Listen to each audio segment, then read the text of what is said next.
Hello friends, it's Katie here.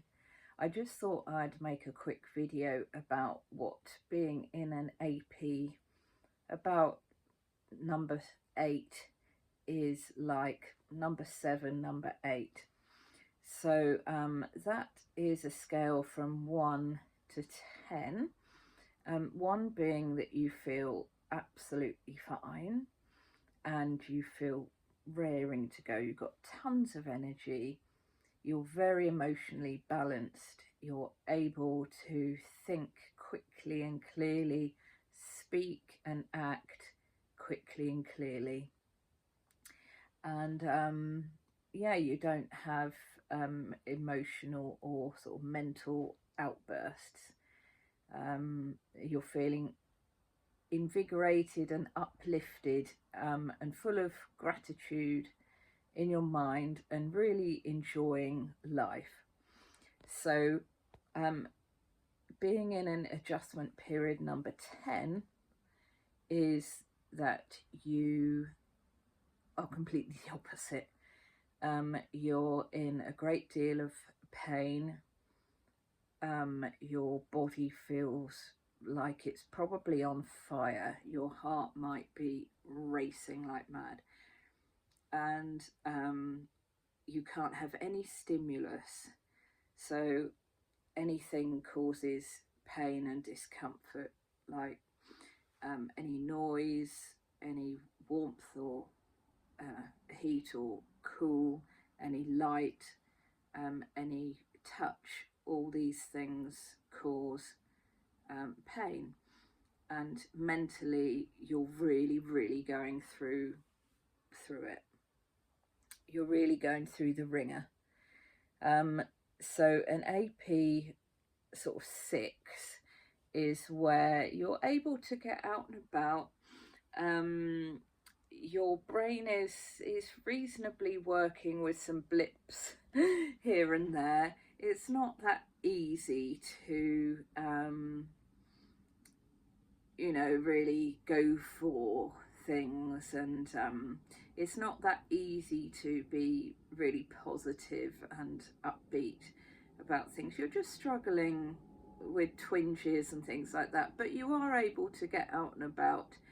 You're probably able to drive at least a bit. You'll be able to have conversations.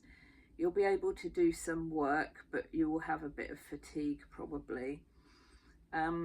Now, I'm not an expert in these things. I'm not a doctor at all. I'm not a coach in chronic fatigue. I am going through this myself.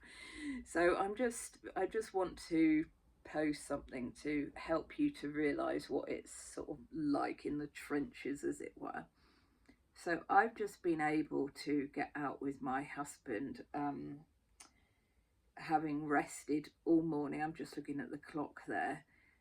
So it's like I was able to get out with him about 3 p.m. after having rested in bed all of that time. Apart from getting up to go to the bathroom, I can do that. I've been able to get up and make myself some simple food.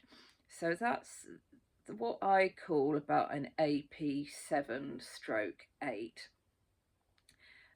So I've had a little walk on the flat with my husband. There was a little incline which I was having to hold on to him and struggle a little bit, but I was okay. It wasn't too bad.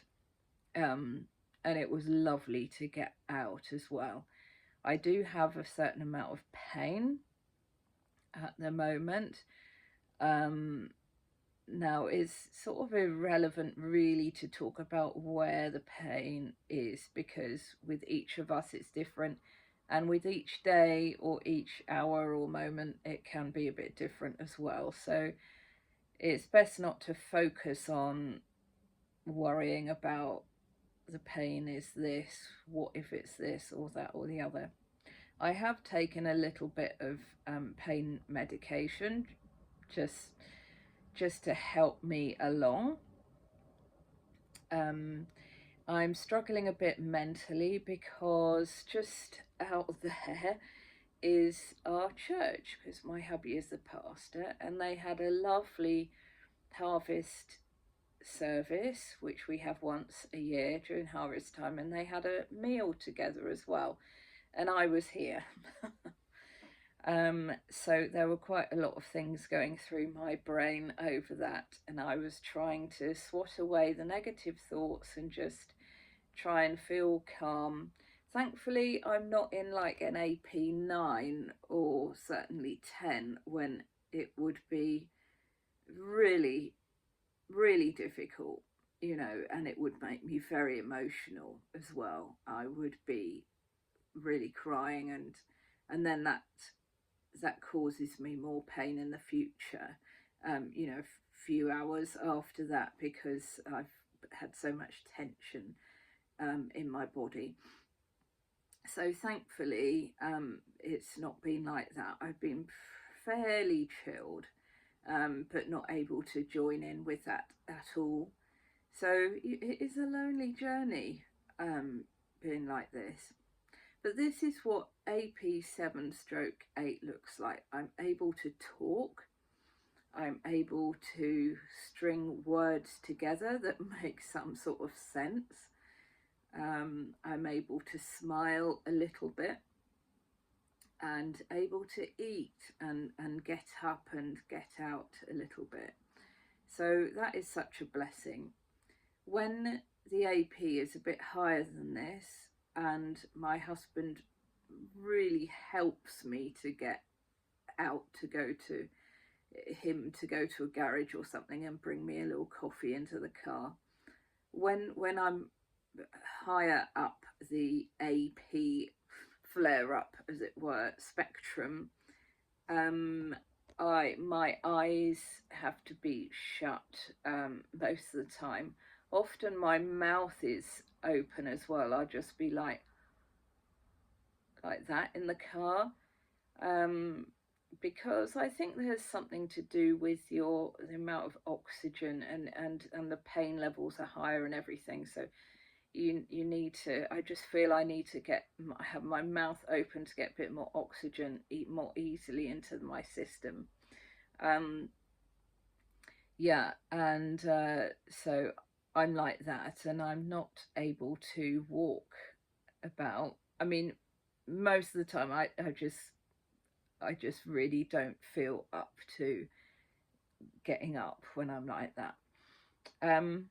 But yeah, I just wanted to sort of vlog this really, so that it might help you to realize what it's like for somebody else, and maybe that's a bit similar to you. Maybe it would make you feel more sort of validated, or hopefully it will bring you a sense of, well, somebody else is like that, and I am actually getting better. I am getting better, slowly but surely. So hopefully it will make you feel a little bit lifted, that, you know, it's not the end of the world. It's okay. Things are going to get better. Okay, so sending my love to you. If you have chronic fatigue, chronic you know, fibromyalgia, or chronic Lyme disease, or any of these similar sort of things, long COVID, there are a whole host of things that we can be diagnosed with, or just not diagnosed. The medical profession can just throw their hands up in the air and say, I don't know what it is, just get on with life, which is, I laugh, but actually it's really awful. But we can get better, and it's okay. Everything's okay. We will be okay. All right, sending love. Bye.